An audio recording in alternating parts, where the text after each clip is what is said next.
Doy la bienvenida a Isabel Tolosana. Ella es jefa del Servicio de Igualdad e Inclusión y Aprendizaje Permanente del Gobierno de Aragón, de la Dirección General de Educación, de la Consejería de Educación, para que nos transmita un poco cuál es la visión que desde las administraciones educativas se tienen ante esta diversidad que, como estamos viendo, es tan compleja en el aula. Isabel, bienvenida a la Fundación DACES. Te agradecemos mucho el que tú también estés aquí en un sábado representando al Gobierno de Aragón y muchísimas gracias, te cedo la palabra. Bueno, quien tiene que agradecer desde luego soy yo a Fundación DACES y a vosotras la organización de estas jornadas tan esperadas por todos y todas y que por fin hoy estamos disfrutando de ellas. En la doble excepcionalidad y altas capacidades, sobre todo, qué visión o qué aporta, ¿no?, la Administración aragonesa, en este caso concretamente el Departamento de Educación, pues sobre todo la educación inclusiva en Aragón establece que la detección precoz de las necesidades educativas del alumnado es siempre una línea de actuación prioritaria. Es decir, siempre hay una serie de actuaciones generales que el centro docente debe de tener presente, que se deben de aplicar a todo el alumnado. Dentro de estas actuaciones generales, que sería la función tutorial y la convivencia, el apostar por nuevas propuestas metodológicas y organizativas que lleguen a la diversidad de todo el alumnado, el diseño universal del aprendizaje que garantice tanto la presencia como la participación y el aprendizaje de todo el alumnado y, como estoy comentando, la prevención y la respuesta anticipada a las necesidades que todo el alumnado pueda tener. Y aquí es donde cobra gran importancia el convenio de colaboración que el Departamento de Educación llegó a establecer con Fundación DACES este enero del 2021, con el objetivo principal de desarrollar un programa de detección del alumnado con altas capacidades.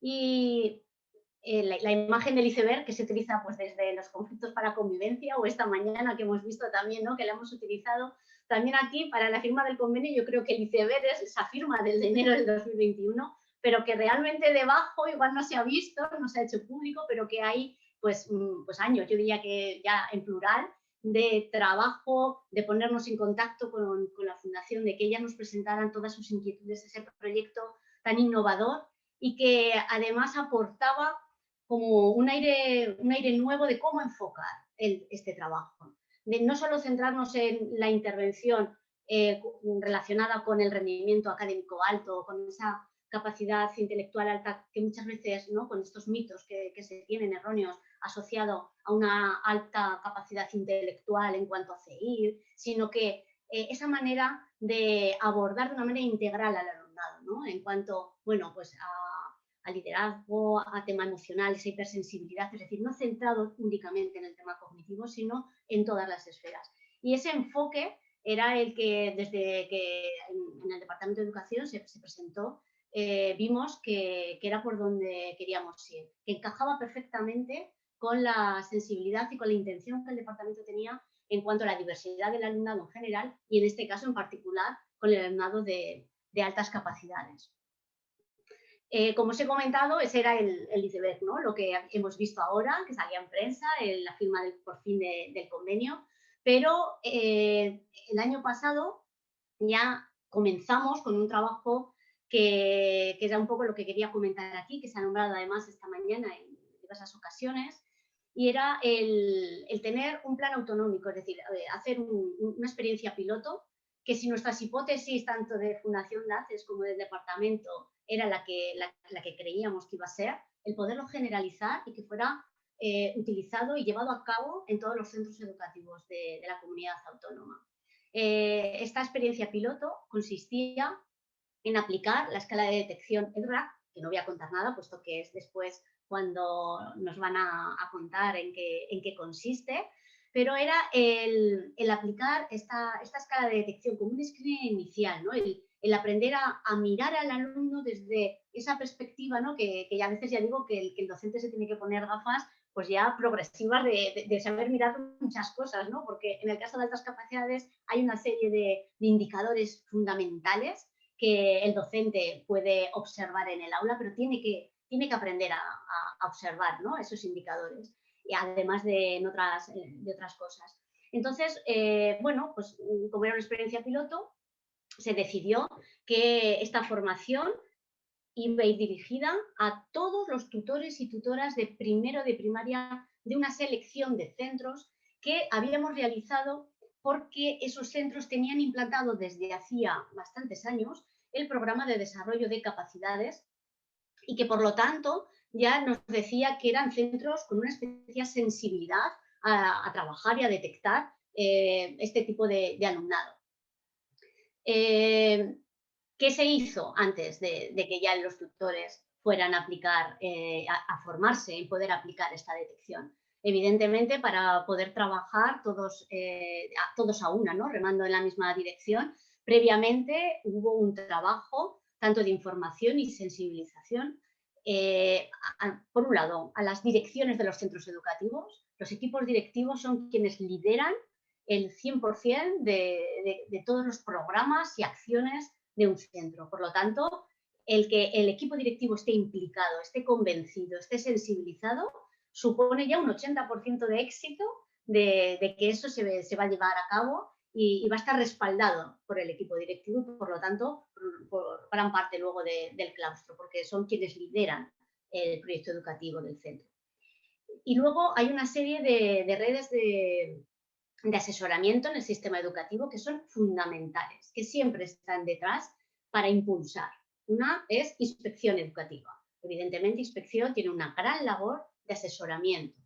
Por otro lado, la red de formación. Todos los coordinadores de formación tienen que estar liderando esa formación que hemos comentado, que se dirigió a todos los centros y en concreto a los tutores, tutoras de primero de primaria. Y luego, por supuesto, la red integrada de orientación educativa es fundamental en esta temática de atención a la diversidad. Por lo tanto, digamos que fue una de acción prioritaria el que todos y todas las estructuras conocieran y estuvieran de acuerdo y acogieran con entusiasmo el proyecto. Y tengo que decir que así fue, que todas las estructuras que acabo de comentar estaban de acuerdo en que era una necesidad de nuestro sistema educativo y que necesitábamos, por un lado, formación, que es, recogimos un poco el guante y es un poco lo que también luego os comentaré, el gran esfuerzo que se está haciendo por formar no solamente a la red integrada, sino a todos los docentes, así como inspección educativa, en cómo abordar el tema de las altas capacidades.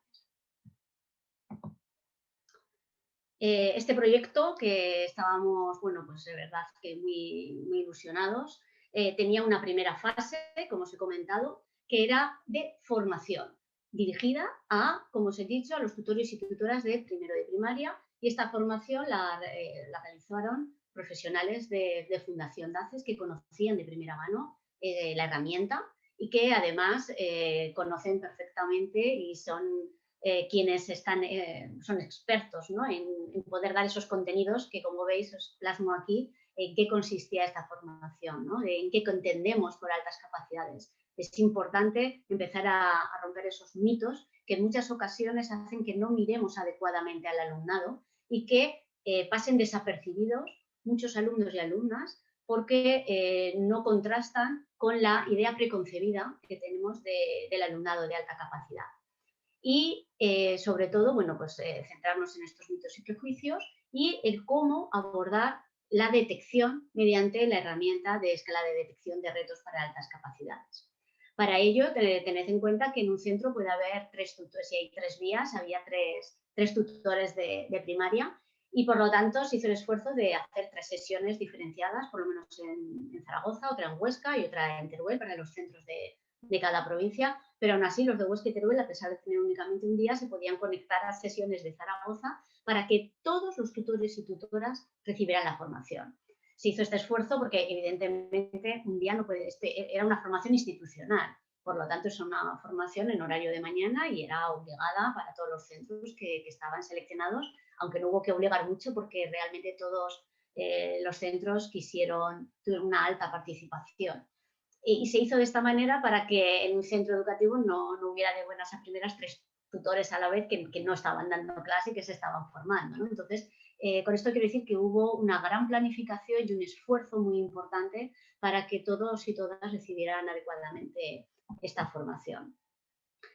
La fase 2 y la fase 3 voy a comentar en qué consistían, pero bueno, todos sabemos lo que sucedió el año pasado, en el mes de marzo, pandemia, y cuando bueno, estaban los docentes aplicando en el aula y estaban registrando, ¿no?, todos estos indicadores que luego os contarán más adelante para poder analizar y detectar qué alumnado potencial tenían en su aula de altas capacidades, pues no pudo llevarse a término en muchas ocasiones, pero digamos que lo que estaba planificado es luego una siguiente fase en la que aquellos alumnos y alumnas que sí que hubieran destacado al aplicar esta herramienta, hubiéramos analizado qué actuaciones generales ya se habían iniciado, si ya se había detectado previamente por parte del tutor o tutora, y hacer un poco un análisis historial de ese historial escolar previo e incluso familiar, entrevistar con la familia, empezar a contrastar y recabar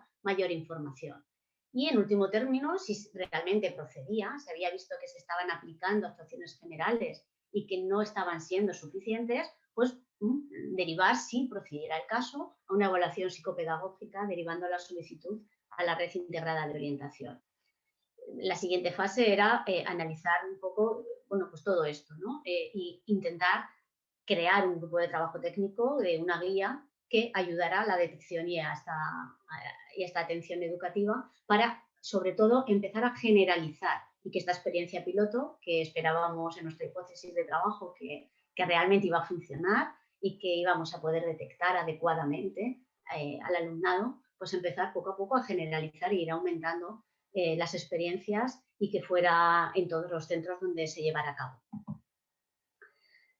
Por fin, en el curso 2021 firmamos el convenio y intentamos, bueno, pues primero nos frustramos, pero poco, ¿verdad? Fundación DACES en general, les pregunto, hubo una frustración inicial, pero yo creo que hemos sabido, bueno, pues adaptarnos a la situación e intentar buscar otras soluciones y no dejar el intento ahí y pasar páginas, sino todo lo contrario, el intentar buscar alternativas. Evidentemente, como luego contarán la herramienta, temas cooperativos, por temas de planes de contingencia en centros, situación COVID, pandemia, pues limitaba, y desgraciadamente este año los centros, las metodologías pues han tenido que cambiar de manera temporal, eso sí, y tuvimos un poco que valorar cómo podíamos no perder eso que ya habíamos iniciado, ¿no? Y que ya habíamos conseguido en los centros educativos y que tenían ganas de continuar, había una demanda. Entonces, bueno, comenzamos con una formación online que, como han comentado esta mañana, se inició el pasado 30 de abril y que superó nuestras expectativas. Es decir, a pesar de la situación del año que lleva el profesorado, a las alturas del curso que estamos, que bueno, pues hay un cansancio acumulado, inicialmente dirigimos la formación no solo a centros de primaria que tuvieran el programa de desarrollo de capacidades, como fue el año anterior, sino que también a todos los centros de educación secundaria que tenían implantado el programa. Y no solo eso, que luego dijimos, bueno, lo dejamos abierto y si hay algún profesorado de otros centros que, bueno, que puede manifestar interés, pues vamos a dejar abierta la solicitud. ¿Cuál fue nuestra sorpresa? Que, bueno, pues que hubo pues, aluvión de demanda, es decir, que el profesorado está sensibilizado, quiere saber cómo atender a este alumnado, cómo detectarlo. Por lo tanto, tenemos bueno, pues un caldo de cultivo y un inicio, ¿no?, para comenzar que es bueno. Y como han comentado, el máximo de la plataforma eran 200 profesores, profesoras que podían hacer y 200 están inscritas. Por lo tanto, creemos que podremos al año que viene continuar y esperemos que, bueno, que podamos llevar a cabo esa experiencia piloto, y si no, seguro que reconducir la situación, porque lo que tenemos claro es que una detección precoz de todas estas necesidades puede permitir pues un mejor rendimiento, una mejor atención a todo este alumnado que en muchas ocasiones bueno, pues se queda o hay una serie de fracaso escolar que muchas veces no se entiende y que, sin embargo, con este tipo de actuaciones estamos convencidos de que vamos a poder mejorar y a dar la respuesta que se merece todo este alumnado. Otra de las acciones, por supuesto, es la colaboración con estas jornadas y el poder continuar planificando actuaciones para el siguiente curso 21-22. He ido quizás un poquito rápido, porque con esto del tiempo, de no querer y dejar tiempo para que la gente pudiera participar, pero este era un poco a grosso modo lo que desde la administración educativa, la sensibilización, ¿no? Y la ilusión que se tiene por llevar a cabo este programa. Muchísimas gracias, Isabel. La verdad es que siempre viene bien también un poco tener esa visión, ¿no? Que desde las administraciones educativas tenéis, ¿no? De la parte de la gestión, de la organización, que muchas veces pues, los que somos docentes, orientadores o simplemente la comunidad educativa, pues no somos capaces a lo mejor de entenderlo como vosotros lo veis. Pero te agradecemos muchísimo el que nos estés trasladando todo este trabajo que hacéis. Tenemos varias preguntas que te las voy a hacer de diferentes oyentes. Vamos a empezar, yo creo que de fácil a difícil. Uy, uy, uy. Si te parece, Isabel, cierra la presentación. Sí, estaba intentando mirar aquí, así ahora ya lo veo. Que ahora. Perfecto, y así todos nos ven mejor. Bueno, pues Isabel, hay un primer oyente que nos dice, buenas tardes, ¿qué hay que hacer para que los profesores tengan esa formación? Puedan acceder. Pues los profesores, toda esta formación se publica en Doceo, que es la plataforma que hay para formación del profesorado, y está abierta a que cualquier profesor o profesora se pueda inscribir en estos cursos de formación. Por lo tanto, visitar la página, la plataforma e inscribirse. Bueno, lo has puesto muy fácil. Esa era fácil, sí, tenía razón. Voy a por la segunda. Hay un espectador que nos dice, ¿qué podemos hacer las familias para que se les escuche, para que se nos escuche? Si tenemos un niño con altas capacidades y desde el colegio, desde el centro educativo, hacen oídos sordos. Bueno, yo creo que la colaboración familia-escuela siempre es fundamental y para toda la temática. Y siempre es igual, ¿no? Puede ser temas de altas capacidades, puede ser temas de dificultad. En cualquier caso, siempre hay que trasladar qué es lo que vivencian dentro de casa, qué indicadores están observando dentro de casa, ¿no? Y que les hacen sospechar o pensar que su hijo o hija tiene altas capacidades. Y luego también escuchar qué es lo que observan, ¿no? Porque muchas veces en distintos contextos bueno, pues, se observan distintas conductas y distintas maneras de afrontar las situaciones. Y seguramente que el tutor-tutora pues puede observar otro tipo de comportamientos, ¿no? No obstante, siempre hay momentos en los que es cierto que hay discrepancia y lo que hay que seguir es contando igualmente con el centro educativo y hablando. Yo creo que al final se trata no de imponer, sino de convencer, ¿no? De comentar, sobre todo ya no solamente desde qué es capaz o no, sino de cómo se siente. A mí muchas veces cuando hablaba con las familias, es decir, pero tu hijo, ¿cómo se siente? ¿Viene feliz al centro educativo? Para mí eso es lo fundamental. Y yo creo que cuando se habla no solamente de contenidos y conceptos, sino de cómo se siente, cómo vuelve, tiene ganas de venir al centro o no. Yo creo que cualquier tutor o tutora, cuando le dicen que hay un alumno de su clase o alumna que no tiene ganas de ir, bueno, yo creo que siempre intentan apostar y ayudar. Pero bueno, siempre puede haber excepciones, no sé cuál puede ser la situación concreta. Está claro que la vía del diálogo es la más importante y tiene que haber un apoyo común entre el centro educativo y las familias, ¿no? Sobre todo para buscar esa felicidad del talento. Antes has nombrado también que es un elemento que también se puede utilizar, la inspección educativa. Hay personas en los centros que pueden ser mediadores, ¿no? Que está una figura muy de moda que puede también ayudar, ¿no? En este proceso a lo mejor de desincronía entre familias y centros educativos.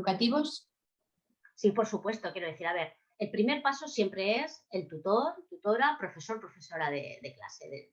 Ese es el día a día y es donde hay que ir. Luego el siguiente paso, pues evidentemente es la dirección del centro educativo y de la red de orientación, que muchas veces, bueno, pues pueden asesorar, mediar y ver un poco desde otra perspectiva la situación. Y si desde luego eso tampoco funciona, el siguiente paso, estoy de acuerdo contigo, es, bueno, voy a inspección de educación, voy a contar qué es lo que me está pasando, ¿no? Que yo intento trasladar esta información y bueno, que no acabamos de encontrar un encuentro, ¿no? Donde estemos todos de acuerdo. Por supuesto que sería otra vía que se debe utilizar, pero no la utilizaría sin antes no haber utilizado las dos previas, ¿no? Que son realmente donde mejor se debería de poder solucionar esta situación. Efectivamente, como hemos dicho, el diálogo y la comunidad educativa es lo más importante. Te voy a hacer otra pregunta que también tiene un poquito de nivel de dificultad por encima. Nos pregunta un oyente, me parece muy bien el proyecto de detección, pero ¿qué va a pasar con los niños de altas capacidades detectados ya y que por ley del 2018 han dejado de estar reconocidos como tal y se les ha sacado del GIR? Bueno, interesante también la pregunta. Una cosa es no ser considerado ACNEAE y otra cosa es que no reciban una respuesta educativa, ¿de acuerdo? Es decir, desde la normativa sí que es cierto que hasta que no se aplica una actuación específica, que en el caso de altas capacidades es una aceleración parcial del currículo o una flexibilización, porque se entiende que esas dos actuaciones son diferentes a la ordinaria, que es la definición de ACNEAE dentro de lo que es la normativa estatal, no solamente lo que es la autonómica, el tener que dar una respuesta diferente a la ordinaria, ¿de acuerdo? Entonces, en esos casos es cuando se aplica la aceleración parcial o una flexibilización, que puede ser una vez por etapa educativa inicialmente. Pero eso no significa que si ese alumno o alumna lo que necesita es una adaptación de ampliación, un enriquecimiento curricular, una propuesta metodológica donde potenciar el aprendizaje cooperativo, gamificación, etcétera, que eso no se esté aplicando. Es decir, la respuesta educativa sigue siendo la misma. Lo que no tiene es consideración de ACNEAE desde esa normativa. Pero eso es muy diferente a que ese niño o niña no esté siendo atendido. No sé si es un matiz, es decir, lo que podría pasar es que ese alumno o alumna recibiera una adaptación de ampliación que se le sigue realizando, solo que la adaptación de ampliación ya no se considera algo diferente al ordinario y que por lo tanto no es considerado ACNEAE, pero la respuesta educativa sigue siendo la misma. ¿De acuerdo? Por lo tanto, no se le ha dejado de atender en ningún momento o no se le debería de haber dejado. ¿De acuerdo? Yo no estoy en el aula, no puedo responder por el 100% de todos esos casos, pero lo que ha cambiado es, digamos, la etiqueta de ACNEAE.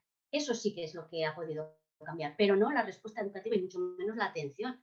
Todo lo contrario, lo que pretendemos es mejorar esa atención, ¿no? Y de hecho, este primer plan autonómico lo que pretende es detectar para rápidamente el poder intervenir, pero eso no significa que sea ACNEAE, eso significa que hay que aplicar poco a poco actuaciones generales y cuando estas sean insuficientes, bueno, pues entonces ya pasaremos a las específicas.